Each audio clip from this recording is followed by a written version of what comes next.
រៀបធ្វើម្ហូបហើយម៉ែថាញ៉ាងអ្នកយកបាក់ធ្វើអីឯដាំតបាយទៅបានហើយអាបងមកលេងគាត់យកអីម្ហូបស្រាប់នៅផ្ទះមិនទាន់ផត់មាត់ផងអាបងមកដល់ល្មមឃើញសពេញសពងខ្ញុំនេះខាខប់គិតថាបានតនេហើយអត់ពិបាករវល់ធ្វើអីទេតែមានណាអាបងយកមកសិតតែរបស់ឆៅទាំងអស់ហ្នឹង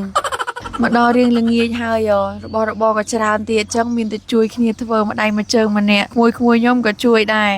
បងប្អូនខ្ញុំក៏បានជុំគ្នាមកម្នាក់បាត់ម្នាក់ដូច7ពេអញ្ចឹងទ្រាំបានជួបម្ដងហើយសឹងតែដុសស្កូវកើតមនុស្សចាស់អស់ហើយតើតែមានបងប្អូនធ្វើការឆ្ងាយបានយល់អារម្មណ៍មួយហ្នឹងនេះបងទី2មកលេងណាបងទី1នៅធ្វើការបានមកឯងបងទី1ក៏ចំណែនចង់មកដែរពេលដែលថតផ្ញើទៅថាអេធ្វើម្ហូបអីសុទ្ធតែពោតចឹងទាំងតែការពិតទៅគាត់លេបទឹកមាត់ដែរសោះម្ហូបលើកនេះលក្ខណៈទ្រង់ទ្រីធំចែកដៃចែកជើងគ្នាជួយទ្រាំតែរៀបចំឲ្យអស់ឡើងល្ងឹតទៅស៊ូញមកគ្រឿងផ្សំវិញឡើងមកកណោកោដាក់តាំងពីទឹកប៉េងប៉ោះទឹកម្ទេសការ៉េផ្សិតពោតគ្រឿងសមុទ្រហើយមានប្រហិតមីហើយនឹងទឹកដោះគោស្រស់ទៀតច្រើនមកក៏ឡើងពេញមួយក្រែមកទិញយកមកផឹកទេប៉ុន្តែជ្រៀតបានធ្វើម្ហូបទៀតទឹកដោះគោស្រស់សុនេជរ៉លល្អមែនតែនសម្រាប់សុខភាពរបស់យើងញ៉ាំបានមនុស្សគ្រប់វ័យហ្មងមនុស្សចាស់និងមនុស្សពេញវ័យញ៉ាំហើយជួយដល់កម្លាំងគាត់ភ្លាមហើយការពារជំងឺពុកឆ្អឹងសម្រួលដល់ការកេងនិងធ្វើឲ្យឆ្អឹងរឹងមាំកុមារវិញញ៉ាំបានចាប់ពីអាយុ2ឆ្នាំឡើងទៅជំនួយដល់ការលូតលាស់ឆ្អឹងធ្មេញធ្វើឲ្យកុមារឆ្លាតវៃរឹងមាំនិងមានសុខភាពល្អស្ត្រីមានផ្ទៃពោះហើយញ៉ាំហើយជួយឲ្យទីរក់ក្នុងផ្ទៃលូតលាស់បានល្អហើយក៏ជួយដល់សុខភាពម៉ាក់ផ្ទាល់ផងដែរពីពណ៌ហ្នឹងញ៉ាំមួយណាក៏បានខ្ញុំចូលចិត្តញ៉ាំពណ៌ខៀវពេលព្រឹកហើយញ៉ាំពណ៌ផ្កាឈូកពេលល្ងាចព្រោះពណ៌ផ្កាឈូកអត់មានជាតិខ្លាញ់ហើយក៏ស័ក្តិសមណាស់សម្រាប់បងរក្សារាងរក្សាទម្ងន់សុខភាពបងប្អូនក៏ភ្លេចញ៉ាំទឹកដោះគោមួយថ្ងៃឲ្យបាន2កែវ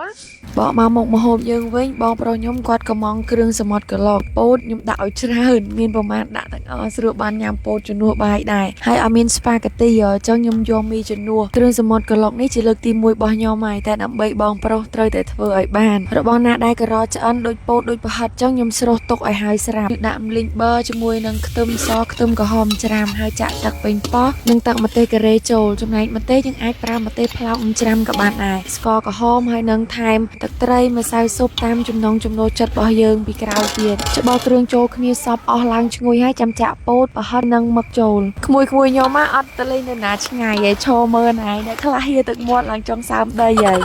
បន្ទាប់ពីយើងច្បល់គ្រឿងផ្សំចូលជាតិគ្នាអស់ហើយចាំចាក់ទឹកដោះគោស្រស់ចូលមិនចង់ចាក់លាយពីរពណ៌ទេប៉ុន្តែពណ៌ខៀវនឹងខ្ញុំប្រើអស់នៅសល់តែបន្តិចចឹងទៅត្រូវចាក់ពណ៌ផ្កាឈូកដែលនៅសល់នឹងថែមទៀតដាក់គ្រឿងផ្សំដែលនៅសល់តាំងម៉ាននឹងច្បល់ចូលគ្នាឲ្យសឲ្យរងាស់ទុកបន្តិចឲ្យវារាងឡើងខាប់ភ្លក់ឲ្យថែមថយរសជាតិតាមចំណង់ចំណូលចិត្តប៉ុណ្ណឹងទៅគ្រឿងសមុទ្រក្លោកយើងហើយ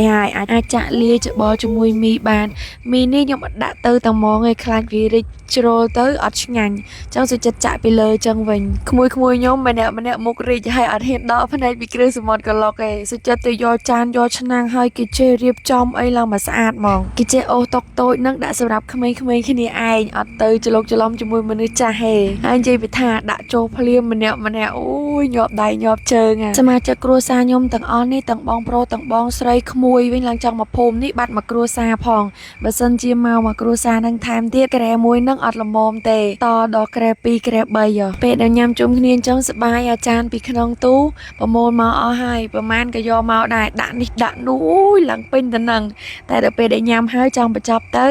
ការងារកូនពៅទៀត